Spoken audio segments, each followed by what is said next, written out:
இயேசுவை அறிகிற அறிவினால் உங்களுக்கு கிருபையும் சமாதானமும் உண்டாவதாக. உங்களோடு பேசும்படியாக இன்று தெரிந்து கொண்ட வசனம், சாபத்தீடானது உங்கள் நடுவே இருக்கிறது, நீங்கள் சாபத்தீடானதை உங்கள் நடுவிலிருந்து விலக்காதிருக்கும் மட்டும் நீங்கள் உங்கள் சத்துருக்களுக்கு முன்பாக நிற்கக்கூடாது என்று இஸ்ரவேலின் தேவனாகிய கர்த்தர் சொல்லுகிறார். யோசுவா 7:13. இங்கு சாபத்தீடானது என்னவென்றால், கர்த்தர் எரிகோ என்கிற பட்டணத்தை இஸ்ரவேல் ஜனங்கள் கையில் ஒப்புக் கொடுத்தார். ஆனால் அந்த பட்டணத்திலிருந்து எந்த ஒரு பொருளையும் எடுக்கக்கூடாது என்றார்.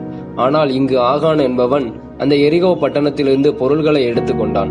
இதனால் தேசத்தின் ஜனங்கள் மேல் கர்த்தர் கோபம் கொண்டார். அவர்கள் அன்று யுத்தத்திற்கு செல்லுகிறார்கள். கர்த்தர் அவர்களோடு இராததினால் அதில் தோல்வியை கண்டார்கள். இந்த தோல்விக்கு காரணம் என்னவென்று யோசுவா தேவனிடம் விசாரிக்கும் போது, இங்கு கீழ்ப்படியாதவனாகிய ஆகான் என்பவன் செய்த காரியத்தை கர்த்தர் வெளிப்படுத்தினார். அவனும் அவனுக்குரிய எல்லாவற்றையும் அக்னியினால் சுட்டரிக்கப்பட்டது.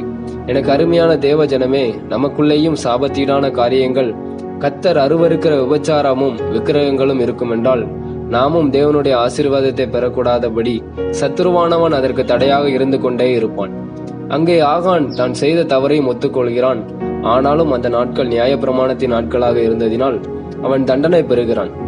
ஆனால் நமக்கோ கிருபை நாட்கள். நம்முடைய பாவங்களை கர்த்தர் வெளியரங்கமாக்காதபடி அவருடைய மனதிற்குள் வைத்தே மனஸ்தாபப்பட்டு கொண்டிருக்கிறார். தன் பாவங்களை மறைக்கிறவன் வாழ்வடைய மாட்டான், அவைகளை அறிக்கை செய்து விட்டு விடுகிறவனோ இரக்கம் பெறுவான். அதனால் உங்கள் பாவங்களை தேவ சமூகத்தில் அறிக்கையிட்டு தேவனுக்காக வாழ்ந்து ஜீவனை தப்புவித்துக் கொள்ளுங்கள். இந்த வார்த்தைகளை கொண்டு தேவன் தாமே உங்களை ஆசீர்வதிப்பாராக. ஆமேன். God bless you.